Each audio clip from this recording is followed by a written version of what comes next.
Yo, yo, yo, yo, yo.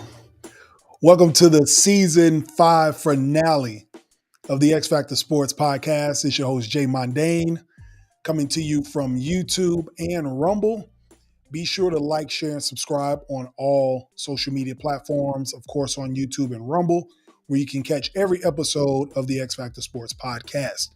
If you like listening to the audio, you can catch it on all audio platforms that allow us to do podcasting. So that's your Apple Podcast, that's your Spotify's, your Pandora's, your YouTube Music, all of the places you can hear audio. Be sure to check us out and subscribe there too. We got a great show for you guys tonight for this season finale. You do not want to miss this. We are going to get into NFL heavy, but we got training camp starting in the NBA, so we got to start on that. We got to leave this season teasing with the NBA coming into season 6. But before we get into all that, we're going to start with these layup lines for the season finale. We got some congratulations to hand out. And the first one we're going to give it to and congratulate ladies first, of course, Miss Asia Wilson of the WNBA. Congratulations to her. She is a unanimous MVP, the first unanimous MVP since Cynthia Cooper in 1997, the first MVP of the league's history. Shout out to Asia Wilson for getting all the votes. Much deserving. If y'all haven't been paying attention to the WNBA season, she's been dominant from start to finish. All right. She is the first player to score 1,000 points in a season. She had the most rebounds this season and the most blocks this season. All right. Just dominant across the board. I don't know why I was hearing about anybody else being nominated for MVP. As you can tell, the voters know what it is. Everybody gave her the first place vote. So congrats to her. And unanimous MVP doesn't mean that other players didn't get votes. They just didn't get first place votes. All right. A lot of second place, third place, fourth place votes. Even Angel Reese got a random fourth place vote. I don't know why, but Caitlin Clark got votes. A lot of people got different votes. Stewie got votes, but for MVP first place votes, all of them went to the great Asia Wilson. Congrats to her. And check this out. If everything goes the way they want it to go, meaning the Las Vegas Aces, this will be the greatest individual season a player in the history of the WNBA has ever had, maybe in the history of basketball. If the Vegas Aces win this championship, this will be a three-peat. She will have 3 league MVPs under her belt, a unanimous one this year, a gold medal. She'll probably win finals MVP also. And then she breaks her record by scoring the most points in WNBA history in a season, most rebounds, and most blocks. So I don't know if anybody will have a better individual season than Asia Wilson if she can get to the finish line with a title and a finals MVP, cap it off with a three-peat. That's a great year for her. So congratulations to Asia Wilson, this year's WNBA MVP. All right, so we're going to switch over to MLB. We got more congratulations over here. For the last few episodes, we've been doing the Shohei Ohtani 50-50 watch. He achieved that, so congratulations to Shohei Ohtani for creating the 50-50 club in Major League Baseball. He's the first one to ever do it. 50 home runs, 50 stolen bases in one season. Many players have had over 50 home runs. Many players have had over 50 steals in a season. No one player has put them both together and made a masterpiece. So shout out to him. Currently sitting on 53 home runs and 55 stolen bases. Could make a 60-60 club. He's got a few games left to do it. I think they got like 6 games left or something like that. So he can do it. The reason I say he can do it is this. Last week when he got to the 50-50 club, he had 10 RBIs in one game. Have y'all ever heard of one player getting 10 RBIs in a game? Ridiculous. So he did all these things. I think the Dodgers had 16 RBIs as a team. Shohei Ohtani had 10 of them by himself. In the leadoff position, nonetheless. I don't think I've ever seen that before. A player that leads off is the first hitter with this much power, can steal bases like a leadoff, and give you 10 RBIs. So congratulations to Shohei, man. One of the greatest individual players. We're witnessing one of the greatest individual baseball players we've ever seen. And he's not even pitching this year. We forget he had surgery on his elbow, so he's not pitching. So next year when he comes back to pitch and he brings this power and speed on the offensive end, I don't know if anybody will be able to stop this guy. So congrats to him. Hopefully they can carry that over to the playoffs and see what they do there. But we also got to congratulate some teams that actually clinched their division. The Phillies, the Cleveland Guardians, and the Brewers clinched their divisions as well. So congratulations to them. They are shoe-in for the playoffs. Phillies haven't done it since 2011. So shout out to them. That's been the Atlanta Braves division for a very long time. So they get a shout out for clinching the division before the season ends.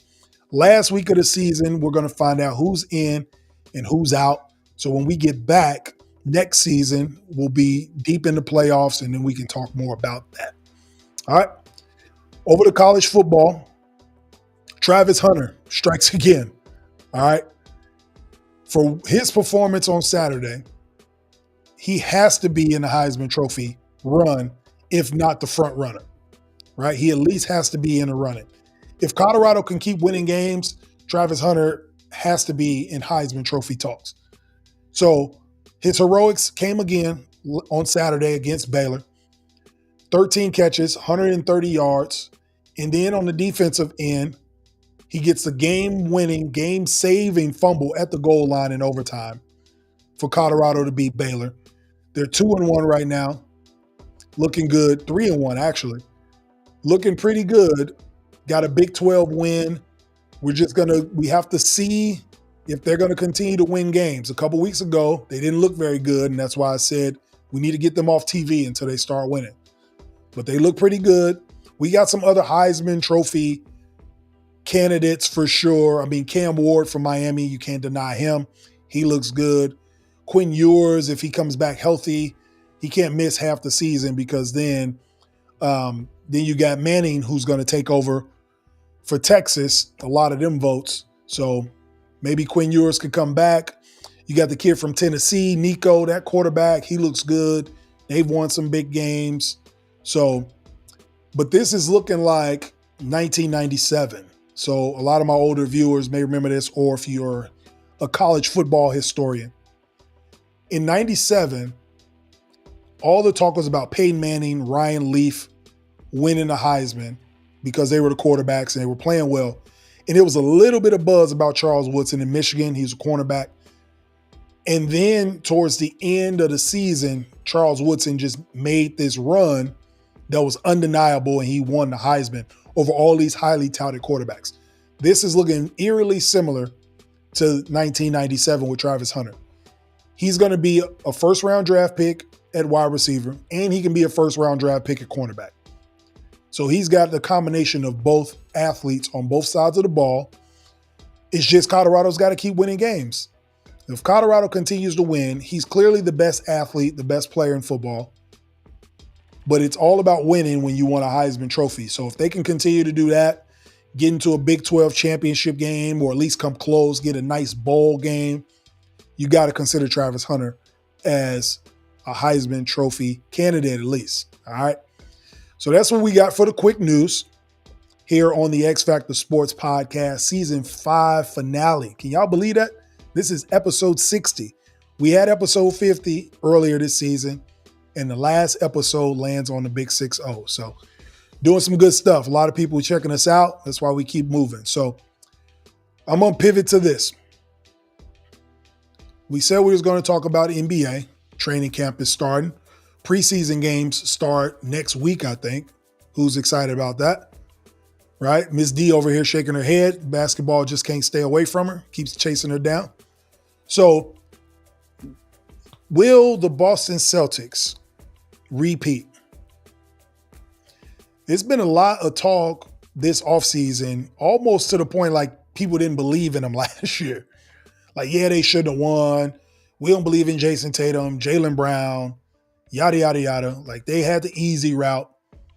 And They're like slightly favored by Vegas over OKC to win the title. And I believe they have a very, very good chance of repeating. They're bringing back Jaylen Brown. They're bringing back Jason Tatum, two of the best young wing players. You got two of the best veterans coming back in Drew Holiday, Al Horford, right? So why would we not think that they can compete and come back or at least have a chance to repeat?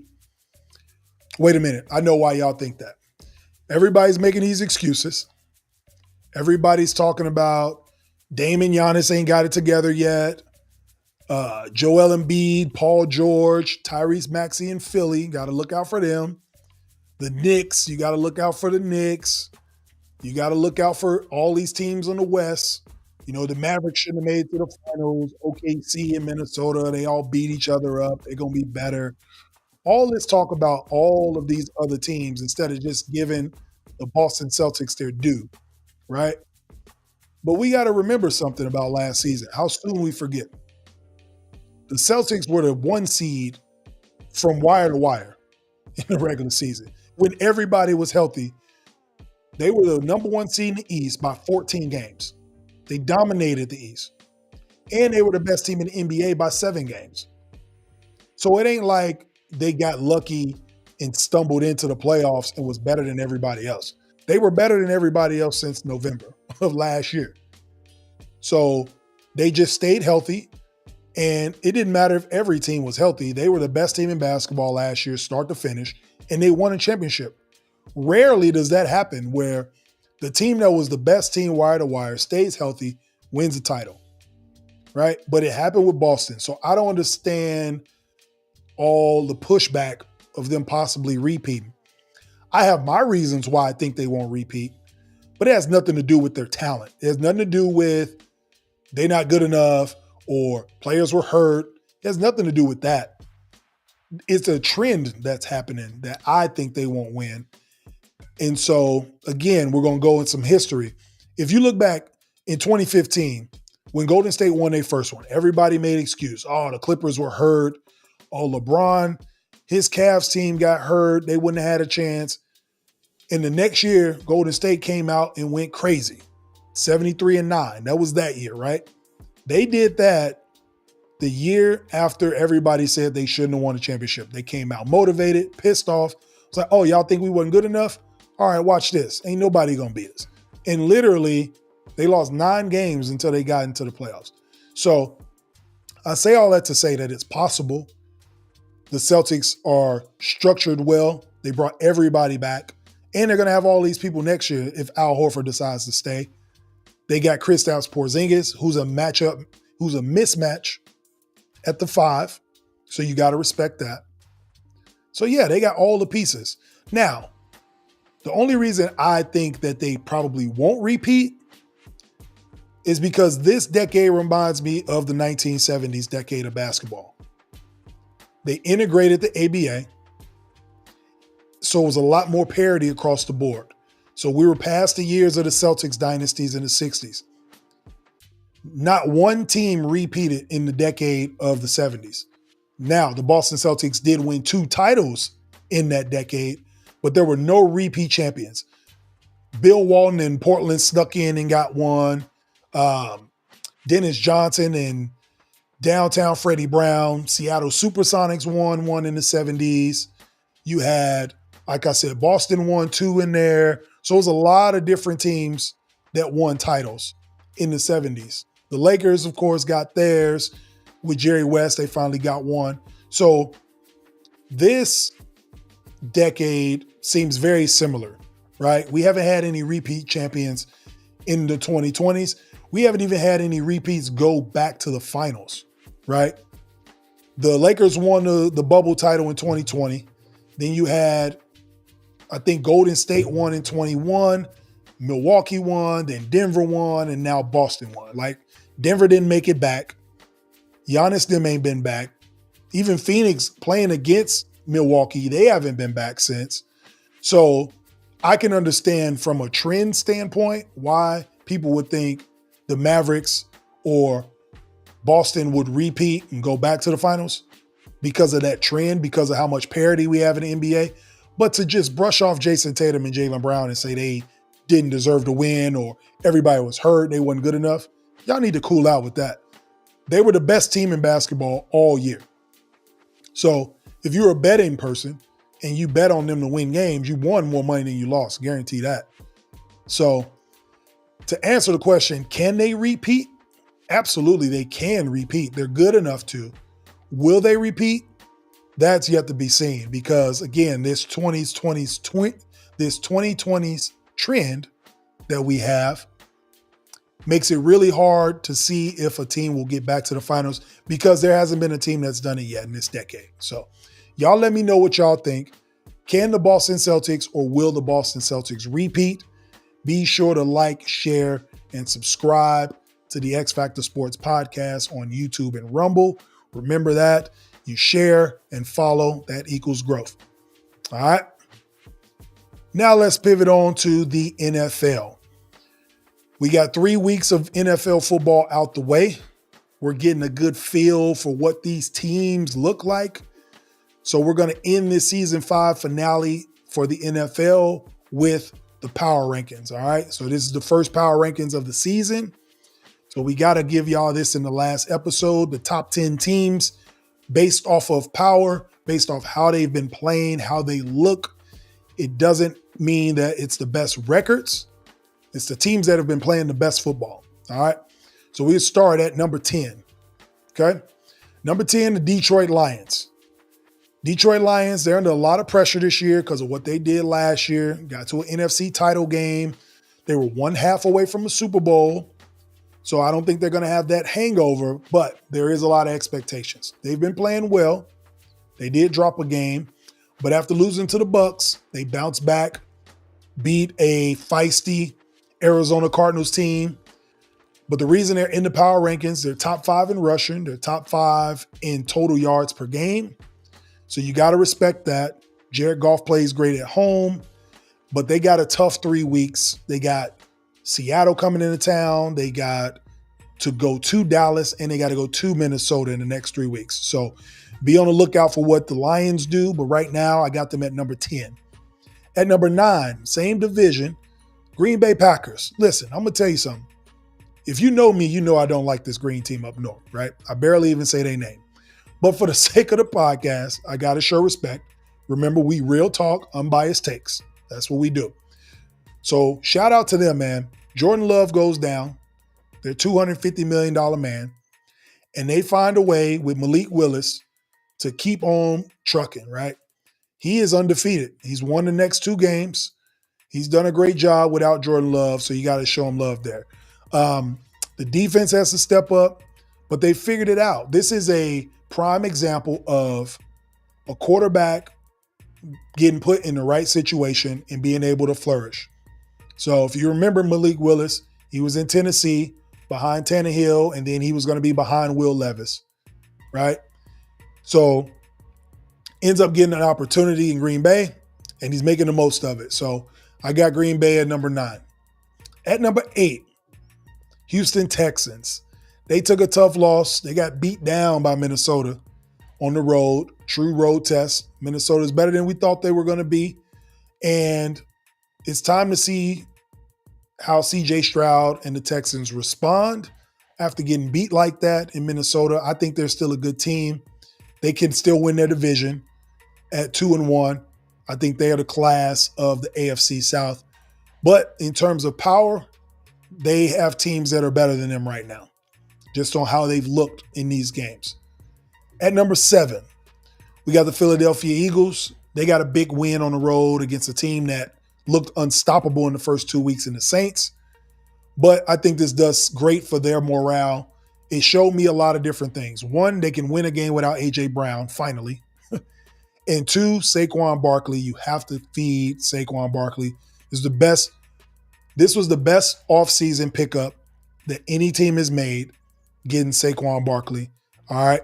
And he showed it in this game, even in the rough, grimy games that they got to win 15-13. They can run the ball. They can preserve Jalen Hurts, save his legs, and they can figure out a way to win. So it was a great win last week for them. I think they look good heading into Tampa. That might be a rematch, or not might be. That is going to be a rematch from the playoffs last year. So they may have a little something left in the tank for that game. So I got them at 7. At number 6, Pittsburgh Steelers. Shout out to Justin Fields, playing great. I'm happy that he's playing well, right? I always felt like Justin Fields was good enough to play in the league.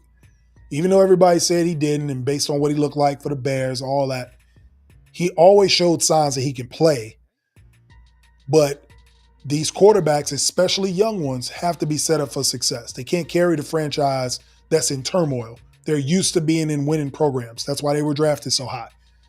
So for him to be in a winning program, finally, they're putting him in situations to be successful, and he's winning. He doesn't have to throw a bunch of touchdowns. He doesn't have to rush for a bunch of yards. He just plays the game the right way. He understands his limitations, and he lets his defense carry the day, right? But he's playing mistake-free football, and because of that, the Steelers are the 6th team in the power rankings. Always a physical battle against them. It's always going to be a tough out. If TJ Watt plays, they always got a chance to win. So congrats to them. Congrats to Mike Tomlin. Again, he's going to have another winning season. What else is new? Water is wet. Mike Tomlin is going to have a winning season. Death, taxes, things that are just, automatic, right? All right. At number 5, the Seattle Seahawks. We mentioned them a little bit earlier, but I got them at number 5. Another surprise team, 3-0. Geno Smith, new coach. Everybody wondered what they look like without Pete Carroll, and they look like they're figuring it out. So they got some tough games ahead, but as it stands right now, they look like the 5th best team in the NFL based on the power rankings. We'll learn more about them this week. They got to go cross country, Monday Night Football, play against the Lions. So we'll find out more about Geno Smith and that crew on the road, but I got them at 5. At number 4, we got the New Orleans Saints. Yes, like I said, if this was a week 2 power rankings, they'd have been number 1 by a long shot, but they didn't fall off because of their record. They fell off because of how they played and how other teams ahead of them have been playing. Again, this isn't about record. This is about how the teams are preparing for games. This is about how teams are responding in adversity. The Saints finally get some adversity. They scored on every offensive play up until this game. Philly came into New Orleans and gave them a game. They didn't respond well, only put up 13 points. Tough loss. But they're still a strong team. That's why they're in the top 5. All right. At number 3, we got the Kansas City Chiefs. A lot of people are going to look at that like, how you got the Chiefs at 3? Yada, yada, yada. They 3-0. Again, this isn't about record. And you can't, any Chiefs fan or any football fan, you cannot look me dead in the face and say the Chiefs have been playing good football. So you're not going to be the number 1 team just because you're winning games. They have not been playing well. Now, that's not a slight at them. It's actually respect to them because the championship pedigree. When it comes to situational football, nobody is better than the Kansas City Chiefs.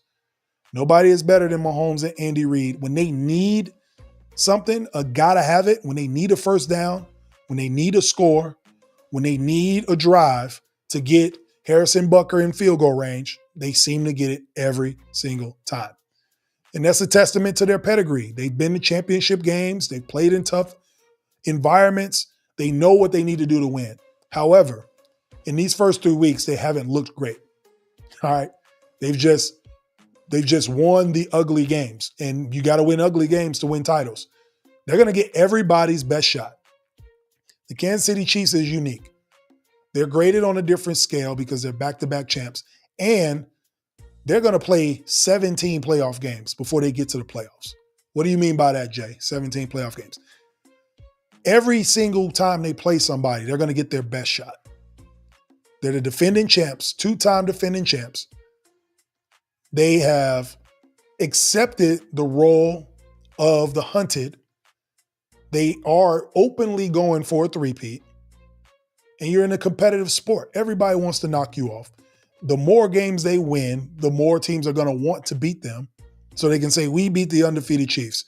Think about what a coach can say in their locker room if a team actually beats them. The motivation he can use. That's going to last for a month. Remember what y'all did against them, yada, yada, yada. Y'all can beat anybody, right? Every single team has that mentality. So you can't expect the Chiefs to go out and just blow out everybody, right? Teams are going to play hard to try to beat this team. But the championship pedigree is why they're 3-0. And you got to win the games that are in front of you, and they figure it out. They figure out how to win. So I got them at 3. Like I said, Mahomes hasn't looked great, but they've figured it out. And there are 2 teams that have been playing better football than them, and that's why they're ahead of them. And at number 2, the Minnesota Vikings, you cannot deny how surprised we are and how good Sam Darnold has looked in these first 3 weeks.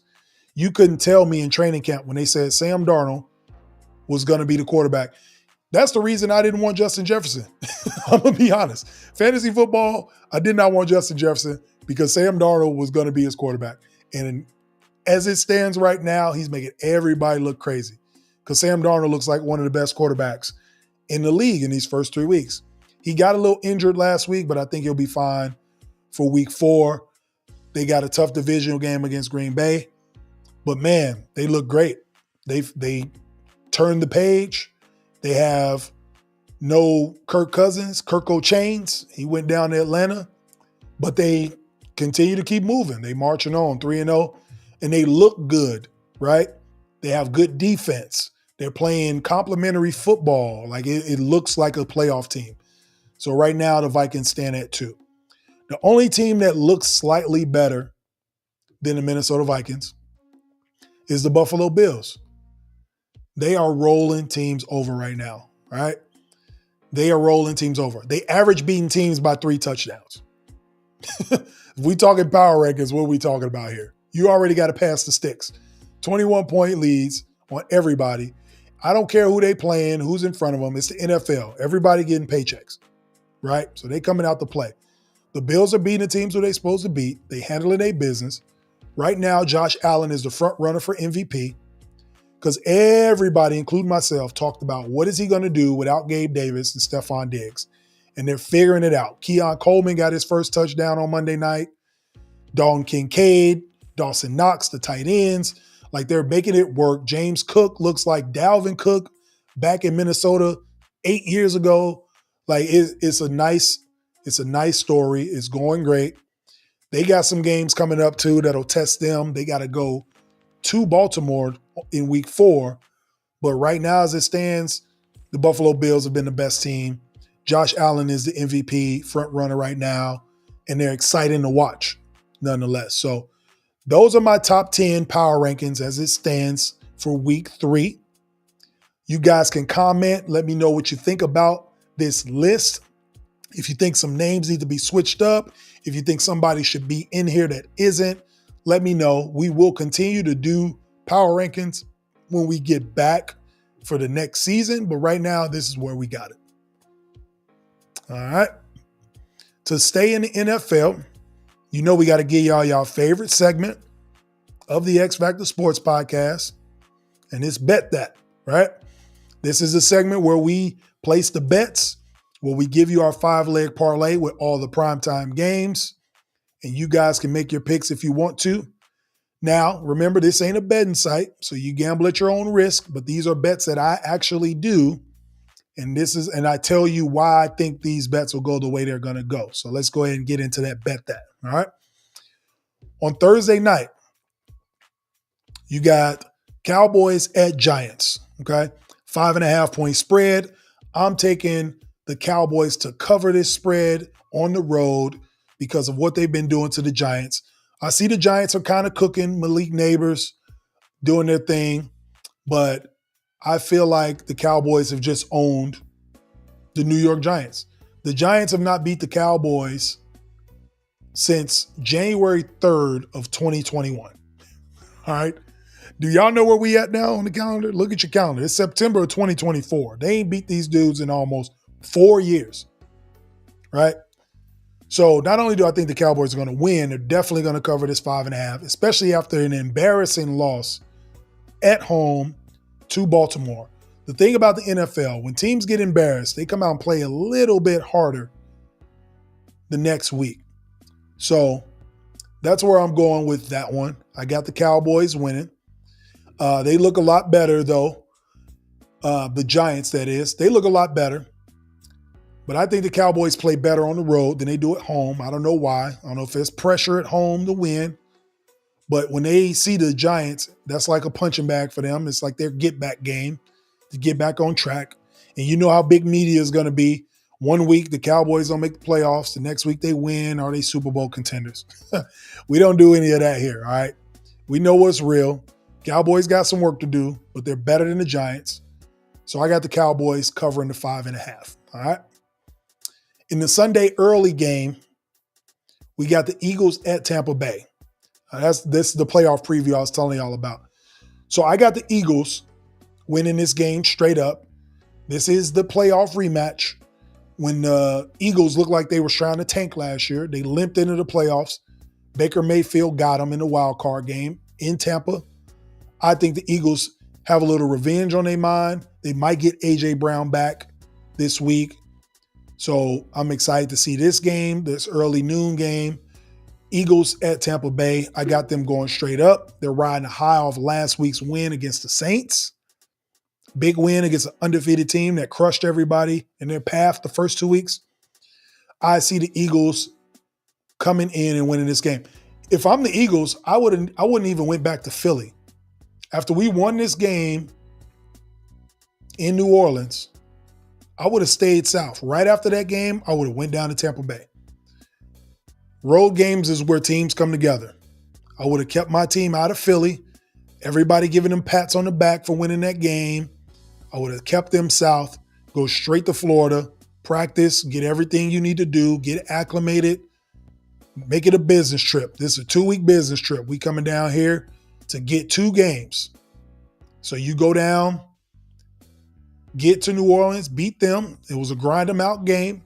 And then you go down to Tampa Bay and you finish them off. So I got the Eagles winning straight up. All right. In the Sunday late game, this is going to be a fun game. Looking at the schedule before the season started, I wouldn't have expected this game to be good. This would have been like a bad news bears type game. But the Commanders at Arizona against the Cardinals. I think this is going to be a fun game to watch. I think it'll be a shootout. I like this kid, Jaden Daniels. I like Kyler Murray. They got offensive weapons. You got Terry McLaurin on one side. You got Marvin Harrison Jr. on the other side. I'm taking the over in this game. 50.5 points. I think both teams can get over that. Both teams average over 26 points per game. It's in a dome. You don't have to worry about weather. I think it's going to be a lot of points, a lot of deep passes. I'm looking to see some points, some high scoring. If you have fantasy players in this game, be excited about it. I think it's going to be a lot of points. They're going to run it up. So I see a high scoring, definitely over 50 points total. Go ahead and take the over. Commanders at the Cardinals. I almost said Carolina. Cardinals at Arizona. Or Commanders at Arizona. All right. For the Sunday night game, we got, this might be the game of the week. Bills at Ravens. Right? Buffalo gets a true test. They got to go into Baltimore after Baltimore gets a huge win against Dallas. They almost squandered it at the end, but they were in control. If you watch that game, they were in control for 3.5 quarters. So I think Baltimore's found something. They need to get a ball to Derrick Henry more, but that's just me. But I got the Ravens upsetting the Buffalo Bills at home, so I take the Ravens on the money line. All right? That last home loss still stings a little because they should have won that. I think they make up for it this week on Sunday Night Football. I think Lamar Jackson has a big game. Josh Allen always has big games, man. They just because he has to. They need him. He does it all. But I think Lamar Jackson finally puts 60 minutes together at home, and they win they get a good win against another good team in Buffalo. So Buffalo finally gets tested in this young season, playing against a really good defense as well on the road. So Roquan Smith and the crew. So I think the Ravens get back on track and go 2-2. Things were looking real grim after week 2, being 0-2. The percentages of them not making the playoffs, that was all creeping up on them. I think they get back on track, win this game, get 2-2. All right. Then for Monday Night Football. Monday night, we got Seahawks at Lions. Again, another test. Seahawks undefeated. They get tested. Got to go across country to Detroit on the road, play against Jared Goff and the Detroit Lions. Jared Goff plays great at home. Lions play great at home, won 8 out of their last 10 in Detroit. So Seattle's got their hands full. We'll see what they do. I got the Lions covering at home. They're 4.5-point favorites. I think they cover. They had a nice big win last week as well, so they're coming home feeling good. Think they take care of business against the Seahawks. So that's what we got for the Bet That segment. All right, so be sure to lock your bets in. We got the Cowboys covering at 5.5. We got the Eagles straight up against Tampa Bay. The Cardinals and Commanders game is going to be over 50.5. Then we got the money line straight up with the Ravens beating the Bills at home on Sunday night. And last but not least, we got the Lions covering against the Seahawks on Monday Night Football. All right. Be sure to comment, like, share, subscribe. We're on YouTube and Rumble. Let me know what you think about these picks. All right. Let me know if you think they're good, bad, not, mid, whatever. But those are the picks we're running with. I think those are teams that'll win this Sunday. All right. Or this weekend, I should say. Okay. Now, you know we had to end the season with this, obviously, being a Bears fan, watching these first 3 weeks of Chicago Bears football, right? It poses a question, right? We see what Jalen Daniels is doing. We see what the Commanders look like. I kind of hinted at this in my fan appreciation episode last season out at Bogey's Windy City Pub. Shout out to them, letting us do some live podcasts in there. We might do one next season. Stay tuned. But did the Bears make a mistake drafting Caleb Williams? That's the question that's floating around now. If the Bears made a mistake, right? The Bears being 1-2, the Commanders are 3-0. Is it time to panic? Right? Did the Bears pick the wrong Heisman Trophy winner? Should we have drafted? Should we have switched our picks and let Washington get Caleb Williams, a hometown DC kid, and we get Jaden Daniels with a couple of different picks? Should we have done that? All these questions are going to start coming out, all these concerns, everybody jumping out the window. I'm a dead all that. The answer is no. All right. Chicago fans, Chicago faithful, relax. We did not make the wrong choice. We have the guy. All right. The answer is no. But we might need some changes at offensive coordinator. All right. That's where the issue is. If y'all been watching these games, the play calling has been so bad that Caleb Williams has to run for his life and make things happen every single down. Now, he doesn't escape culpability.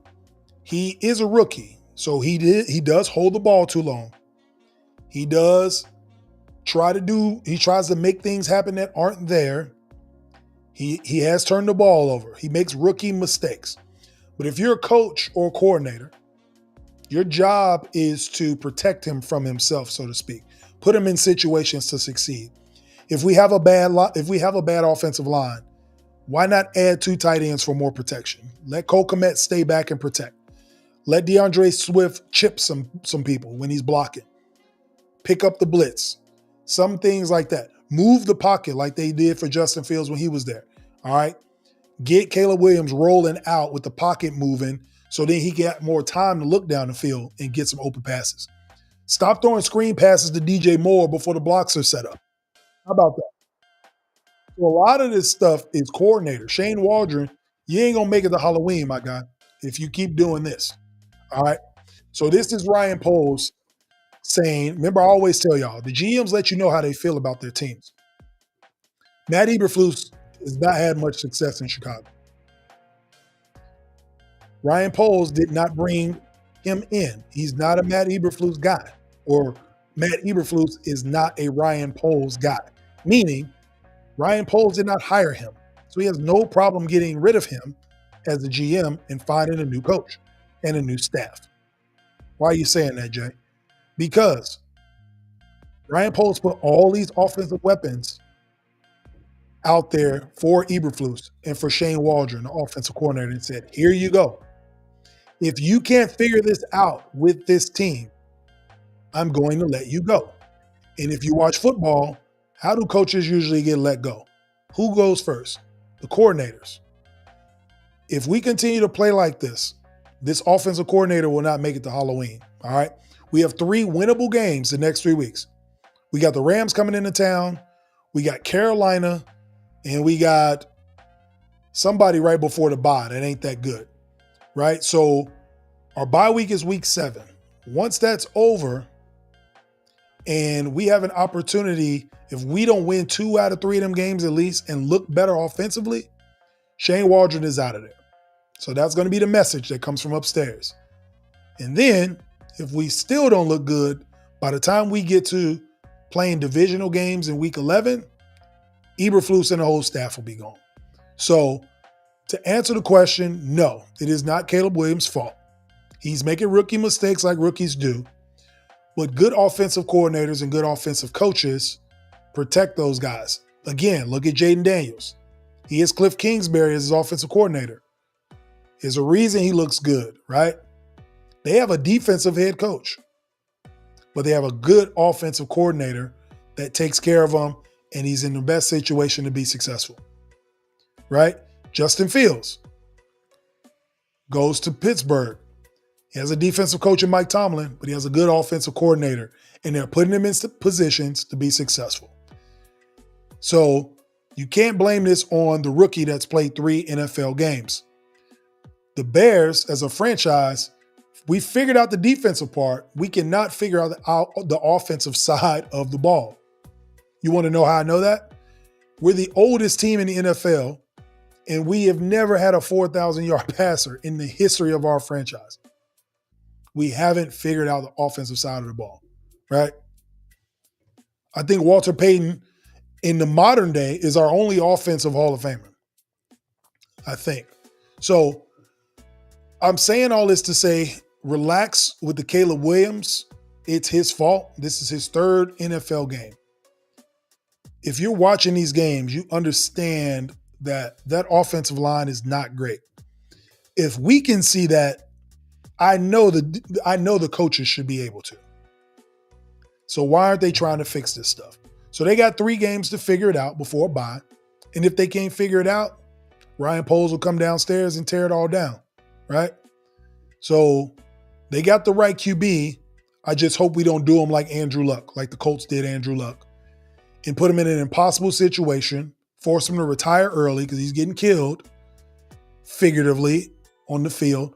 And I think Caleb Williams is the guy. I just think they need to figure it out. We need to figure out an offensive identity with all these weapons, and then we can move forward. So let's get that kid in some rhythm, some hurry-up offense, make things go, and I think you'll see a better Caleb Williams. He threw for more yards than he ever has in this last game, so it's getting better and better. It's building, but we need to put him in situations to be successful. So y'all tell me what y'all think. Did the Bears get the right guy? Is it Caleb Williams? Is it the offense? Who are we pointing fingers at after 3 games? Y'all let me know. All right. Now, before we get out of here, the season 5 finale of the X Factor Sports Podcast. I want to thank everybody for tuning in all season long on YouTube and Rumble. We're going to end it with this 2-minute warning. In this segment, get better every day. All right? What do you mean by that? Every single day, looking for ways to improve, get better at whatever it is you're trying to get better at. If it's just being a better human being, saying hello to people, saying thank you, smiling at somebody. You never know what a smile or a hi to a stranger can do for their day. You have no idea what other people are going through. Maybe if they just see somebody doing something polite, they may notice it. I've had strangers come up to me and say, I noticed you held that door for so-and-so. I noticed you picked that up off the ground. It was very nice. You didn't have to do that. I don't do those things to hear other strangers come up to me and tell me you did good things. A stranger doesn't have to talk to me at all. But it's the right thing to do. So I try to get better every day at doing the right things, doing things that make sense, right? Because it all accumulates to just good vibes, good energy. And that's what I'm all about, giving and receiving that energy. So when I say get better every day, find those things that you want to get better at and just get 1% better every day. It builds up, right? Good habits. So all it is just practicing good habits. That's all I'm trying to say. And every day, if you practice good habits, good things will come to you. Good people will be around you. Things will start moving in the right direction. All right. Get better every day. All right. This is Jay Mundane of the X Factor Sports Podcast, Season 5 finale. I want to thank everybody for tuning in. Appreciate the new subscribers and the old subscribers.